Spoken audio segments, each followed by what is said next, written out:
The subject for today is entitled, When Did You Stop Being a Slave?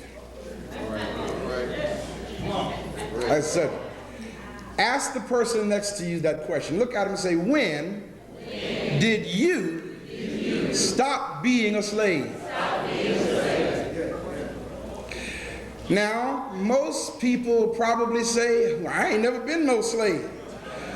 We need to ask you that question again. Because, believe it or not, brothers and sisters, to grow up in the cultural environment that we grew up in this country, and not just this country, Europe has expanded its influential borders all over the world.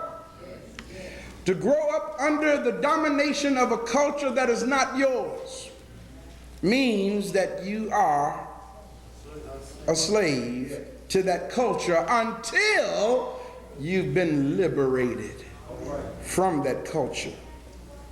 One of the things that I think will help us in understanding this message today is perhaps we need to define what a slave is. Now, let me just see by a show of hands. Before I go any further, let me do a survey right quick, a one mass survey. How many of you here is a slave? All right. Got hands up. Okay, put your hands down. How many of you feel that you are not a slave? Got hands up. All right. Well, after I go through this definition, I'm going to ask that question again. And let's see if your answer still remains the same. The definition of a slave. What is a slave? A slave is a human being who is owned as property by another and is absolutely subject to the will of his or her owner.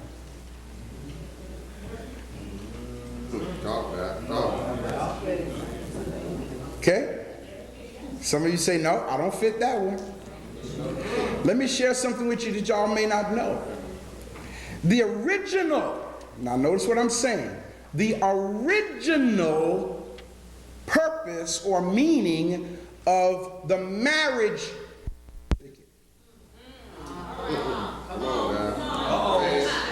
was a certificate of ownership.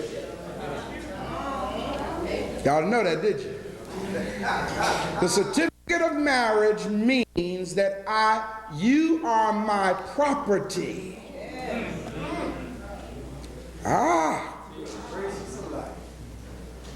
I'll read the definition again.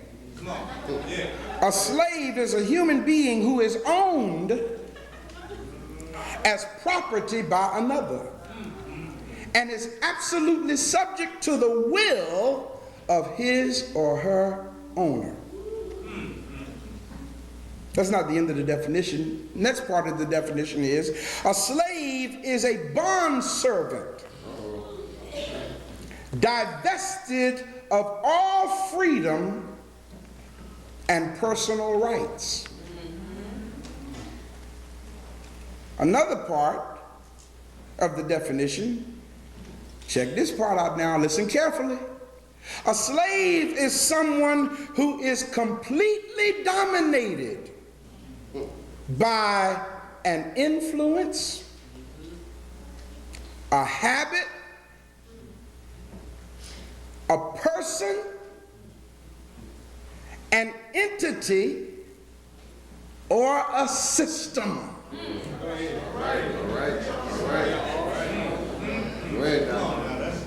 I'll read that one again. Somebody says, uh-oh, I think that one got me. A slave is someone who is completely dominated by an influence, a habit, a person, an entity, or a system. For example, if you're in the military, you're a slave.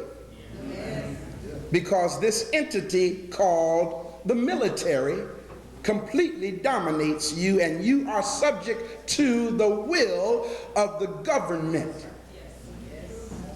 If you work for the police department, you're a slave. Same thing. If you work for some big company that tells you when you better report to work. Like it or not, brothers and sisters, you're a slave. A slave is a person who is actuated and controlled by another. Come on and be honest. How many times you don't feel like going to work? And you end up going, don't you? You don't want to go. You really don't want to go. In fact, you don't want to go so bad, you're developing a serious attitude right about now. But you go, don't you? Because you are under the control of that other entity. Now I ask you again. Are you a slave?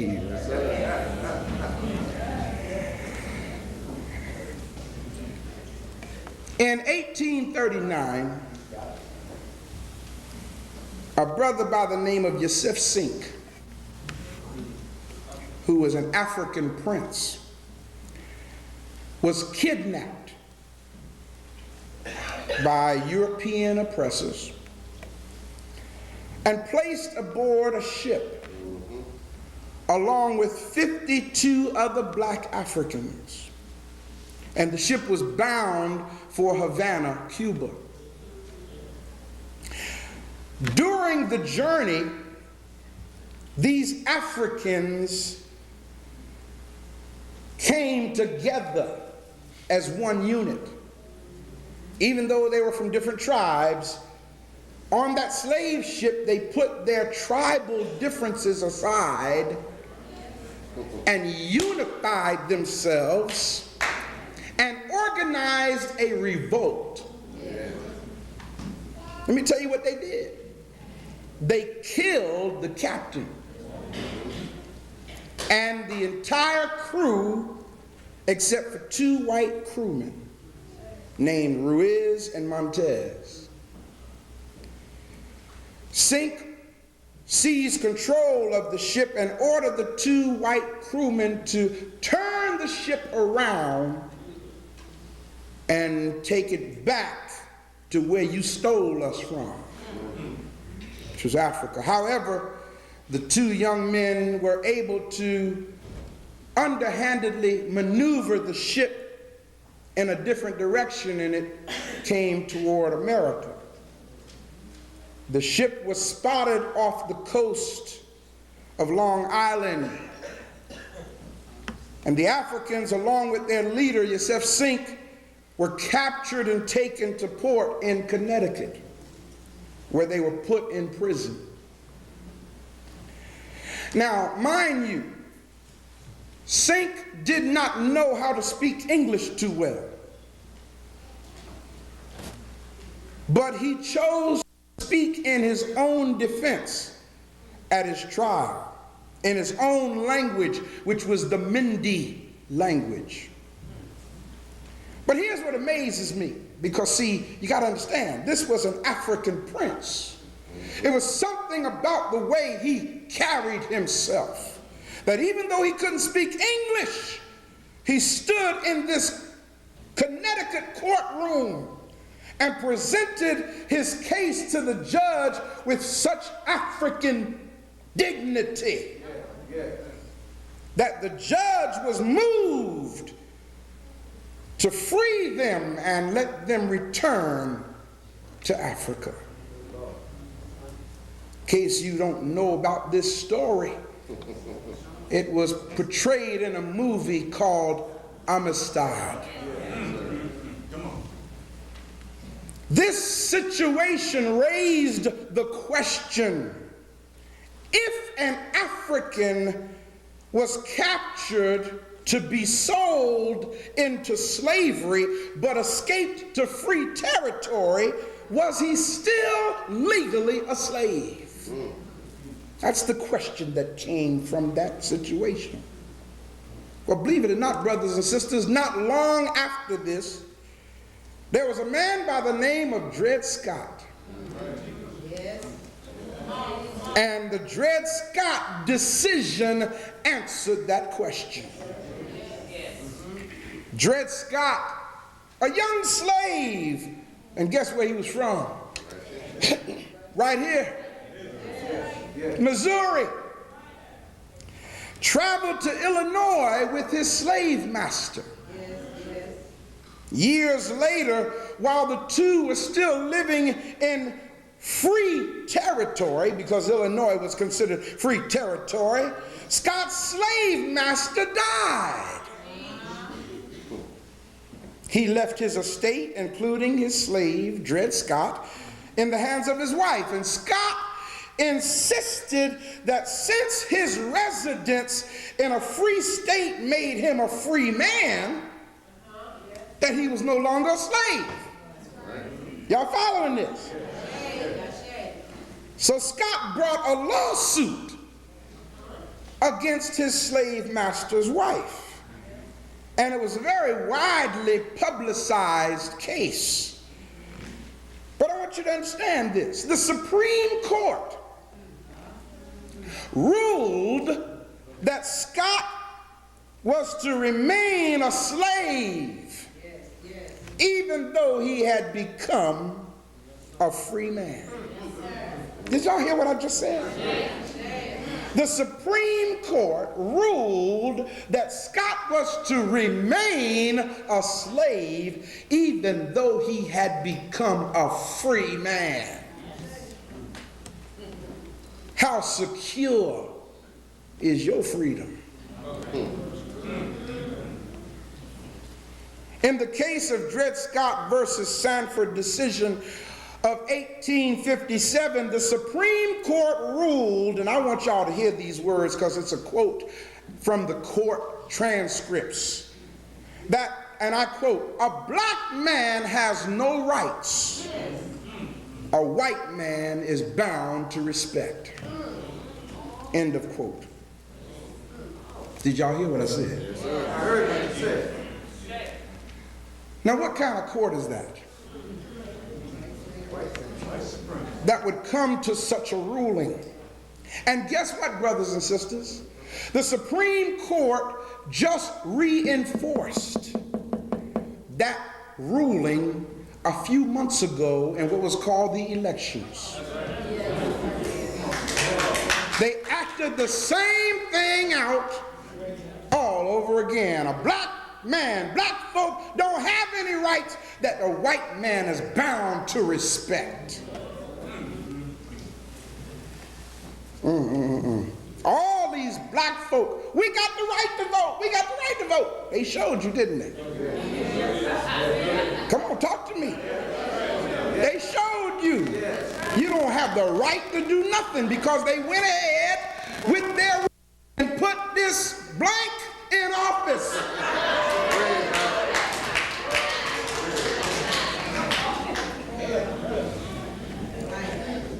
This decision has been viewed by historians as one of the most ill-conceived decisions by a Supreme Court justice. Let me show you how this concept, a black man has no rights that a white man is bound to respect. Let me show you how this still plays out today. Everybody say the modern day slave patrol. The modern day slave patrol. Now, the only way, brothers and sisters, that I know to foster accurate African liberation. Did y'all hear how I said that? Yes. The only way I know to foster accurate African liberation is to educate you to our story. To educate you to what really happened on yesterday. Because as long as you don't know what happened on yesterday, you can't make your today strong. You understand what I'm saying? that you will not fall into the same snare today as you must understand how you fell yesterday. You don't know how you fell. Trust me, you will fall again. Look at the person next to you and say, we better learn from our mistakes. What is the modern day slave patrol? It's called the police department. America's police departments, believe it or not, brothers and sisters, actually grew out of what was called the slave patrol system. Come on. You see, many years ago, before the slave patrol system came into effect, up until that time, justice was administered by local sheriffs and deputies and marshals. But after the Revolutionary War, most states developed some type of militia in case armed soldiers were needed for national defense. But the institution of slavery, what did I just say? The institution of what? Slavery. The institution of slavery required that some type of organized law enforcement would have to be instituted on a regular basis for the purpose of protecting white slave owners against the uprising of their black slaves. Are y'all following this thing here? There's a book called From Slavery to Freedom by Franklin, and in this book on page 142, Franklin describes how the slave patrols worked. I encourage you to get this book. Notice what he says, and I quote, "One of the devices set up to enforce the slave codes and thereby maintain the institution of slavery was the slave patrol." Yes, yes. Counties were usually divided into beats. You know, like a police officer says, "I'm walking my beat." Or areas of patrol. And check this out now, and white men were called upon to serve for a period of time, 1, 3, or 6 months. These patrols had 3 responsibilities. Now follow these responsibilities well. The first responsibility of the slave patrol was to apprehend slaves who were out of place and return them to their masters or lock them in jail. What did I just say? Out of place, right? Yeah. Okay. The second duty was to visit unannounced slave quarters and search for various kinds of weapons that might be used in an uprising. We call it a raid today. The third purpose of the slave patrol was to visit assemblies of slaves, unannounced, where disorder might develop or where conspiracies for uprising would be planned. That was the job of the slave patrol.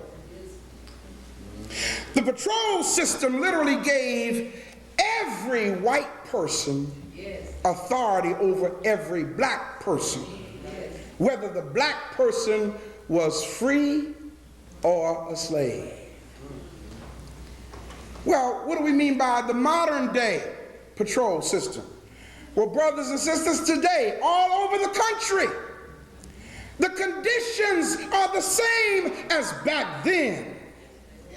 Follow what I'm telling you. Police officers today regularly, whenever they get ready, will stop black motorists, particularly young black male motorists, demanding to see their driver's license. with the same threatening air of authority that the old slave patrollers demanded to see the passes of the slaves. Are y'all hearing what I'm saying? And if you don't have your driver's license, just like back then, if you didn't have your pass, you were arrested or given a summons or returned back to your master. Oh, this is some deep stuff. When did you stop being a slave? And I hope this message gets out to my people so they can see the program and begin to do something about it. There's another entity at work in our society. It's called the housing projects. Look at the person next to you and say, the projects is designed to prepare you for jail. Can I talk African liberation here today? Now, although many institutions profit from the menace of drugs and crime, in order to keep it from destroying white America, the powers that be decided that it must be contained within the black community, which itself must be contained in order to be controlled. Now follow this, brothers and sisters. I'm not just telling you some stuff that I'm thinking here. No, come on with it. Let me show you what I'm talking about. In the year 1945, what year did I say, y'all? 1945. Right. Now see, young people, some of y'all have got to do black history reports in school. If you want, I'll give you my notes. Okay? And you can read this for your black history report. In 1945, the 79th Congress's subcommittee on urban affairs of the Joint Committee issued a report which had the solution to the problem of containing the Negroes. The Joint Committee studied ways that black people could be contained in crowded living conditions and not spread out into the surrounding community. Their conclusion was published in a pamphlet entitled Urban America, Goals and Problems. And I quote from the pamphlet, and here's what it says. The main problem for us with the enclaves, and I like the way they use words that they know most of our folk don't know what the meaning of it is. So let me tell you what an enclave is. An enclave, E-N-C-L-A-V-E, is a minority culture group living as an entity within a larger group. Did you catch that? An enclave is a minority culture group living as an entity within a larger group. So what they're calling the enclave is black folk living in white America. So it goes on to say the main problem for us with the enclaves as it is now placed in the sinks. Now that's deep because the sinks, S-I-N-K-S, when we think sinks, we think something in our kitchen. Follow what I'm saying? But here, the word sinks means an area that has been designed. Hear what I'm telling you. An area that has been designed to foster moral filth and corruption. So these people have been placed in areas that have been designed to foster moral filth and corruption. Goes on to say, when the Negro population increases at a rate that the enclave is unable to convert them, only two choices remain. And here's what they said. One is territorial growth. In other words, give them more land, or overcrowding.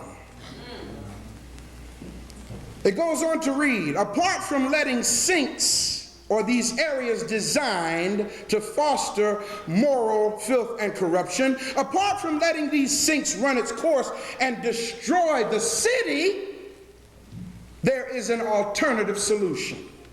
And here's what they say. Pre-pack. Ain't that deep? It actually has the word pre-pack in this document. Pre-pack or introduce design features that will counteract out undesired effects of the sink. In other words, create an environment that will foster violence and destruction among a people within that contained environment without it spreading out into the community.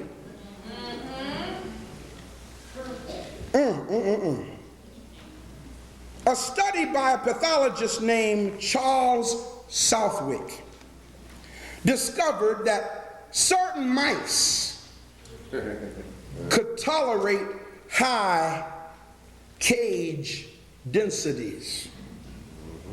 So to increase the density in a rat population and maintain healthy specimen, three things were required. Everybody say this with me. The first was to put them in boxes where they can't see each other. That was the first part of the experiment. Second part was to clean their cages. The third part is give them enough to eat. Now this is what these pathologists found was necessary for mice to live in a crowded, packed environment without turning on each other. Right. Y'all following this thing? The experiments revealed that under these conditions, the mice could be contained and piled in boxes up as many stories as they desired. And from this experiment, the United States urban housing projects were born and spread throughout the country under what is now known as HUD, Housing and Urban Development. That's right. Brothers and sisters, why y'all think they call them projects? That's right. Because it's a project. That's what it is. I live in the projects. Yes. It's amazing. Just look across the country. I mean, here you have a city within a city. And they've developed this program so well that violence, riots, murder, rapings, everything happens right in that project environment and don't even cross the street to go into the community that the projects are in. I mean, the psyche of this thing, brothers and sisters, is so deep that we have people who have been in the projects for 6 generations.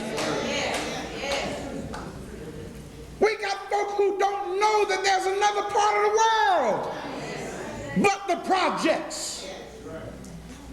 We got folk who are cousins, all in the projects because the brother in building 1 likes the sister in building 3. Right. And the brother and sister get together and they have a baby. And as that baby grows up, the baby gets attracted to somebody who lives in building 2. And then they have a baby, and that baby gets attracted to the little girl who lives in building 4. And they have a baby, and 3 or 4 generations down the road, you got a family, all in this one housing development. It's a project. Now, what's really deep, brothers and sisters, I'm getting ready to read some heavy stuff to you now. Great. The report goes on to read that, and I quote, The implementation of such a listen, y'all hear this. The implementation of such a project would require the combined efforts of many diverse specialists, all working secretly. Y'all hear that? Working secretly and closely together on a massive scale. This is in this government report, what I'm reading to you. It goes on to say, the experts needed for this project will be city planners, architects, engineers, economists, law enforcement specialists, traffic and transportation experts, educators, lawyers, social workers, political scientists, psychologists, anthropologists, ethologists, and guess what the last one is? And preachers. Good God Almighty.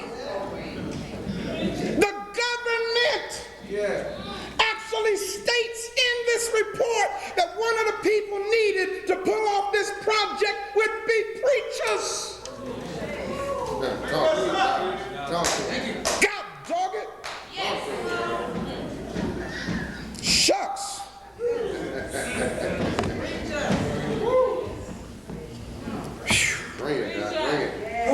The report went on to read, check this out, y'all. Some of the quote, some of the most capable help is Negro enclave specialists. Now notice how they're referring to Negroes who live in the ghetto.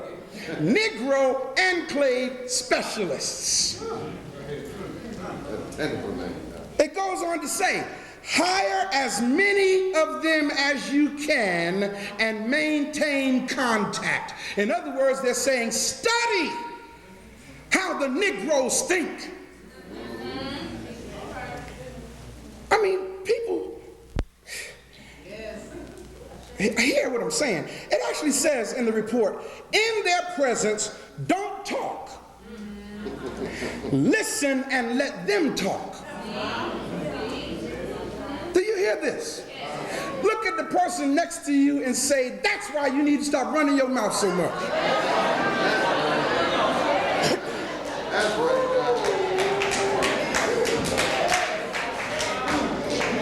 We get around the oppressor and we just run our mouth. We tell them everything about ourselves. And they're sitting back taking it in. Why would you talk to your enemy? Why would you laugh at those corny jokes? Your enemy. You know I'm telling you. They want. Have you heard this one? And you all say, I don't want to hear this one. Stop right there. I don't even want to hear it. Don't even talk to the hand. Right, don't even talk to the hand. I like that one. I like that one, Doc. Don't even talk to the hand. I like that. It goes on to say, in their presence, don't talk, listen and let them talk. Remember, it is important to learn about them in order to forward our desired effects. Are y'all hearing this? Take the person, put your elbow on the person next and say, wake up. Some of y'all just hit somebody, they woke up and said, amen.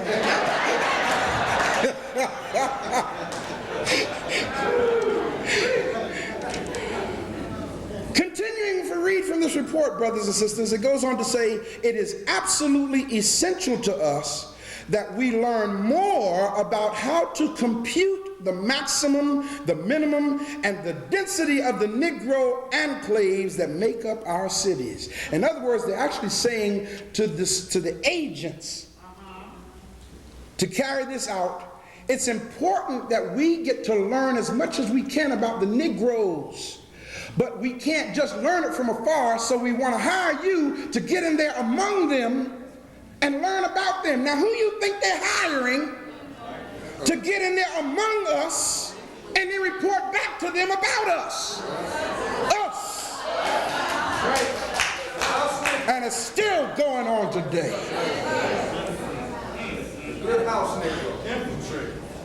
It goes on to say, through the, check this people, I'm not lying, as I was doing this research, I got angry. It says, through the process of taming. Did y'all hear what I just said? Through the process of taming most higher organisms, including Negro men. Now, it didn't say Negro women, because the target here is emasculating the black man. Through the process of taming, including Negro men can be squeezed into a given area, provided that they constantly have a minimum amount of food provided for them, that they're made to feel safe, and their aggressions are under control. End of that quote.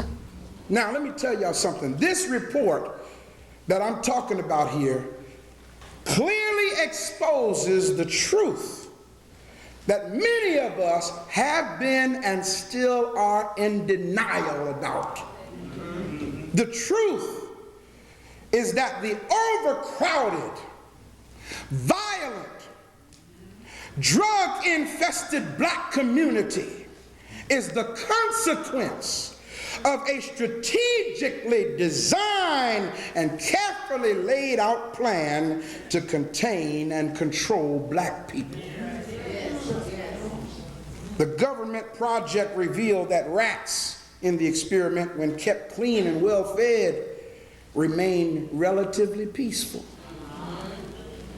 But when deprived of food and clean conditions, they became violent.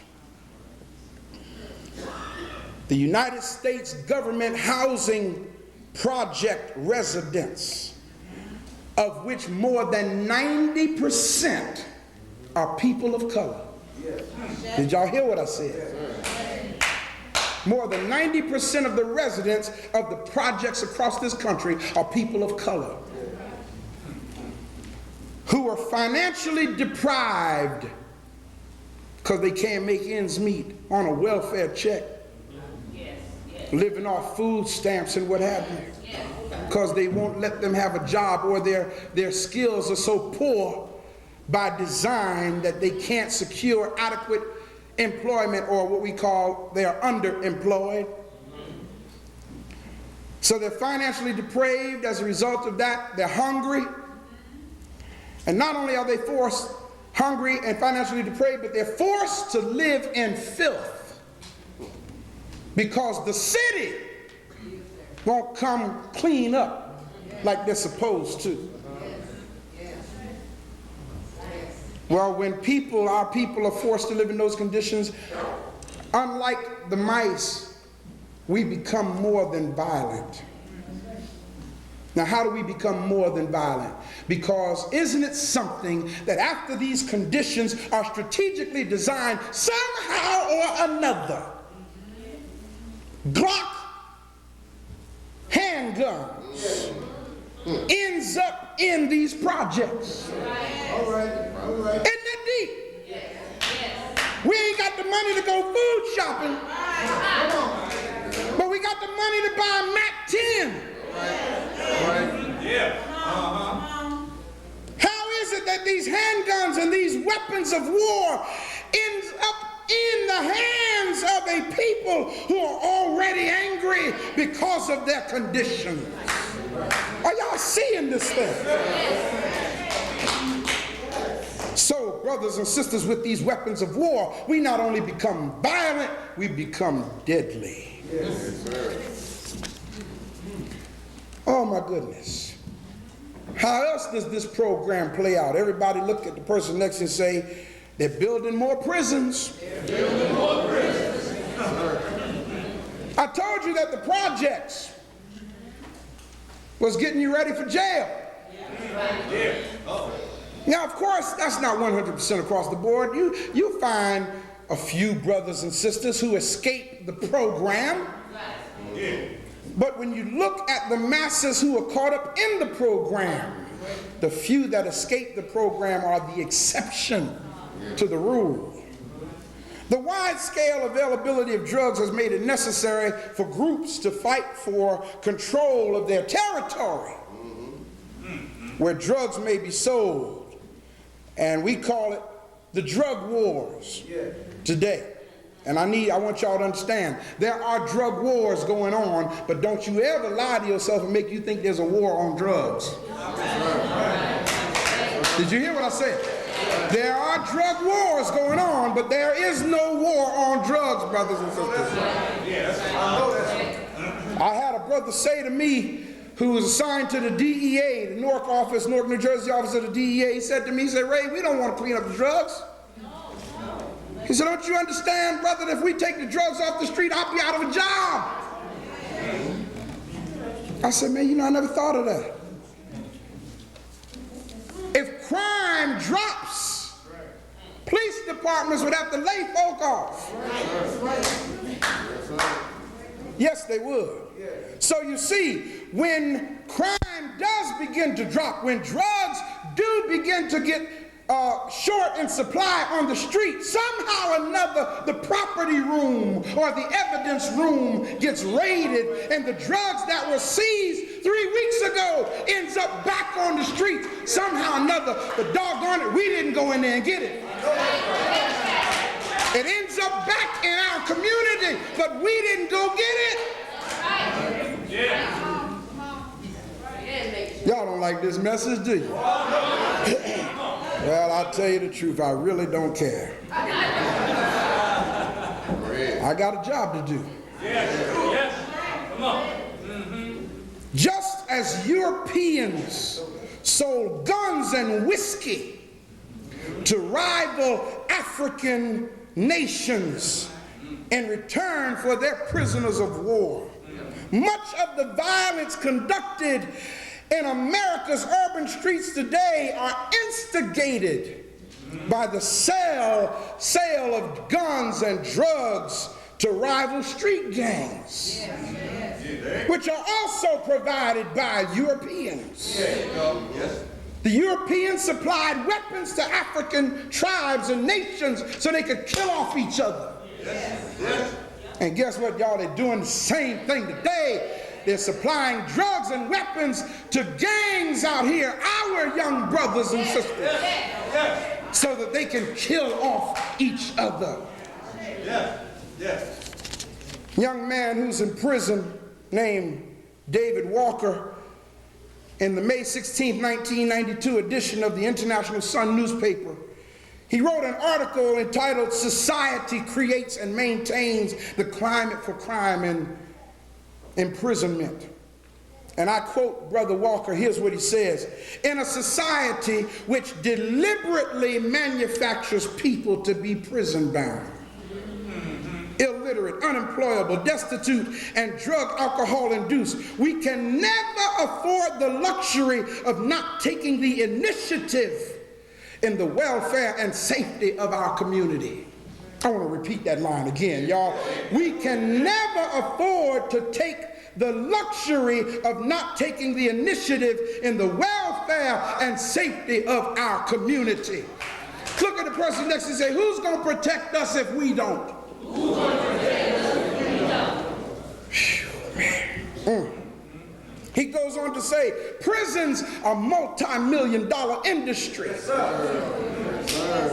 They're springing up everywhere, and they employ mostly Caucasians. Again, our welfare is taken out of our hands. He goes on to say, prisons are strategically placed in predominantly Caucasian regions. Think about that. Those of you who have loved ones in prison, you got to go see them. Where are you going to see them? Are you going to see them down in urban communities or out, way out? Where we don't live. Brother brought out a good point. He said, the reason why the prisons are situated here is because in this way, no one having an interest in the people inside will be anywhere around should they decide to exterminate us.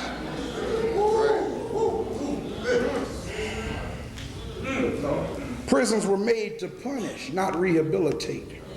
That's all it is. However, in spite of this major flaw, prison, I have to be honest with you, prison provides something that many inmates need for self-reformation. But they never find it in their day-to-day activities on the street because they're too busy trying to survive. Everybody say this: in prison, a person has time to think.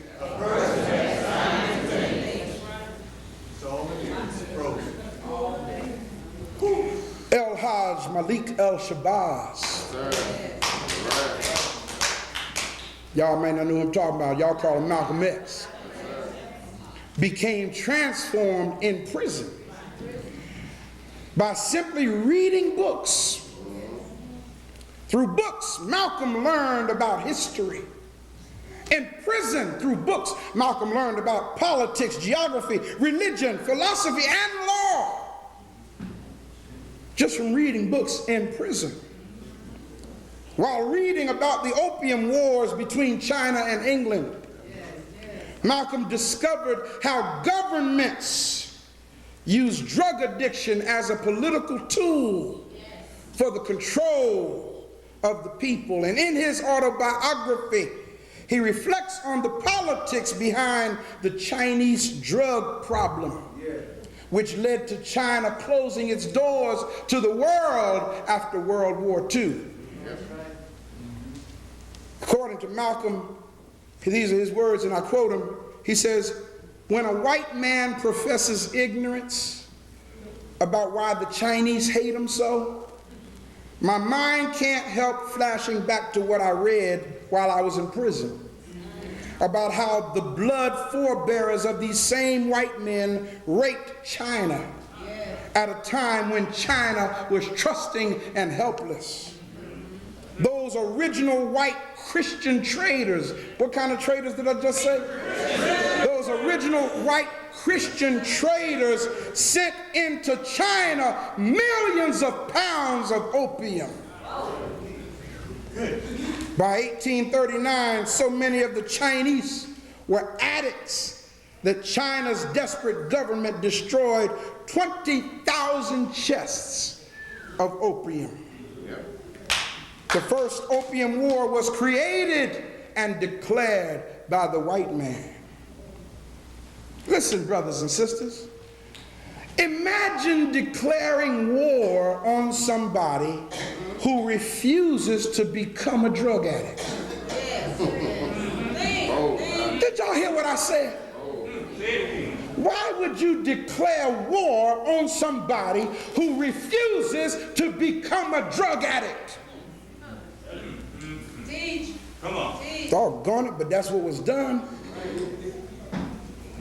The Chinese were severely beaten with the gunpowder that they invented. In 1901, the Chinese, their war cry was, "Kill the foreign white devils." That was their cry. I think maybe we in the black community need to learn a lesson from the Chinese. Oh, you don't have to like what I'm saying. But just like the white man had such a negative effect on China, they're doing the same thing to black people all over the world, especially in the motherland and in our urban communities here.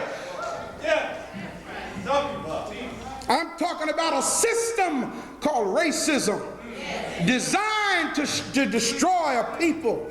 There's a system at work in our society, brothers and sisters. Good God Almighty, I feel the spirit of Brother Khalid rising up in me now. Yeah, buddy. There's a system at work And we got the responsibility of doing even what the Bible says, and that's stand up and cry loud and spare not. Lift up your voice like a trumpet in Zion and show my people their sins. Brothers and sisters, we have become participants in our own destruction because we support the very system that's designed to destroy us. Not only do we support it, doggone it, we protect it. A system that is focused on neutralizing the members of the African community. And I got news for you. If Africans do not get up and determine their destiny, Europeans will determine it for us. Did I lose y'all? No. If we as Africans don't get up and determine our destiny, the Europeans will determine our destiny for us. And I want you to know something, brothers and sisters. They are worried about their survival, and the best way to ensure their survival is to get rid of you. Oh man, the European powers are very content when Africans sit around and do nothing. Come on.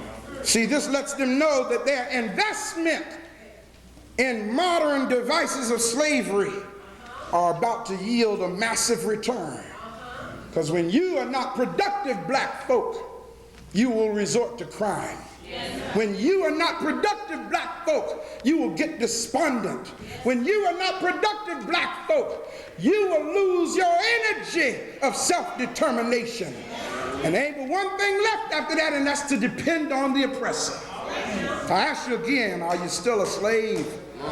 When did you stop being a slave? Every African man, every African woman and child ought to vow every day of your life when you wake up that you will not tolerate the perpetuation of slavery. There are some Africans who think that because they have a little bit of money, because they own their own house out there with them, you think that you're not victims of the perpetuation of slavery. But I want you to know something, that the house slave got better food than the field slave. The house slave had better privileges than the field slave. The house slave even had a little bit of education over the field slave, but like it or not, they were still a slave. And that's what you need to understand, doggone it. It's almost like a French poodle looking at a cocker spaniel, talking about, you look terrible. Cocker spaniel looked at the French poodle and said, yeah, but you still a dog.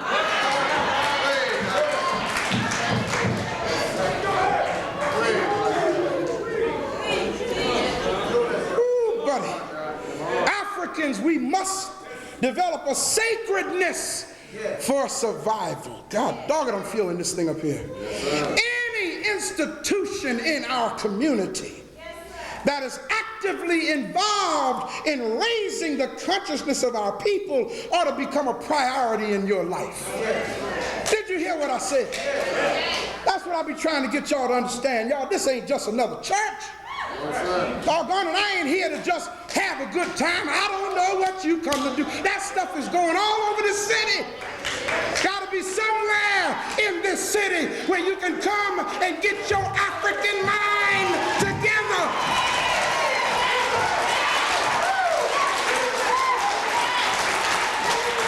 Yes. Not interested in you having a good time. Doggone it. That ain't nothing but another drug.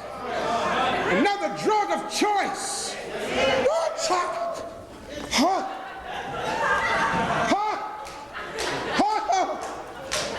And then after you do all that, you ain't no better off than you were last year.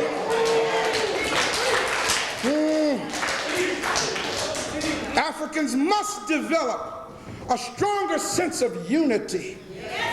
And anybody, I do mean anybody, that would cause disunity among Africans need to be removed from the community by Africans. We must stop doing the work of our enemy. Let me close this thing here because I'm about to take off up here. Now, if I take off, I won't finish. Got to finish first. Yes. African people, do you know who you are? Who you really are? Do you know, African people, that you can be what you want to be? If you try to be what you can be. African people, do you know where you're going? Do you know where you're really going? Do you know that you can learn what you want to learn if you try to learn what you can learn?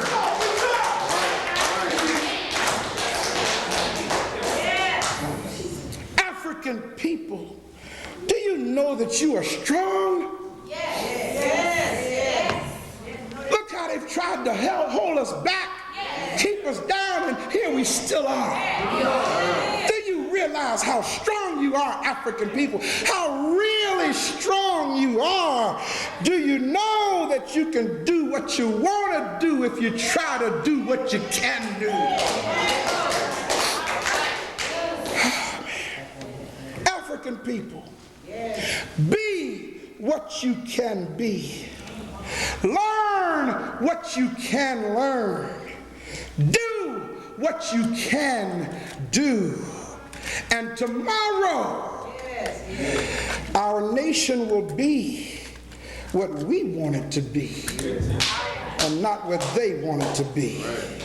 Ashe.